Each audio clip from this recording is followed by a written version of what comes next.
এটাই সেই মেশিন, যেই মেশিন গত কয়েকদিন আগে আমি বলেছিলাম যে সার্ভিস বাল্বের আউটপুটে একটা লিক ছিল। তো যেহেতু এটা একসাথে মাস্টার স্ল্যাব করা, যার জন্য কোম্পানির অনেক টাকা খরচ হচ্ছিল গ্যাসের কারণে।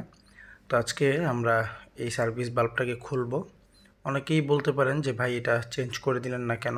আসলে চেঞ্জ করার প্রয়োজন মনে করি নাই। এটা শুধু ছোট্ট একটা লিক হয়েছে, তো লিকটা সারিয়ে দিলেই কাজটা কমপ্লিট হয়ে যাবে।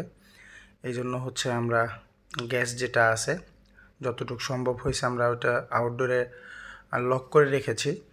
এখন পাইপলাইনের গ্যাসটা আমরা আউট করে দিয়ে এখন এই যে সার্ভিস বাল্বটা খুলে ফেলতেছি। তো এটা খোলার পর আমরা ঝালাই করব। অলরেডি আমাদের এটা এই যে খোলা শেষ, নাট লাগানো অবস্থায় আছে।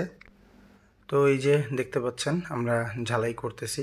তো ঝালাই করার পরে আমরা এটা প্রেসার দিয়ে চেক করব যে লিকটা আছে কিনা। আর ভালো করে ঝালাই করলে ওইরকম চেকও করা লাগে না। তো আমাদের ঝালাই করা শেষ। তো এই যে আমাদের সিস্টেমটা অলরেডি ভ্যাকুম করতেছি।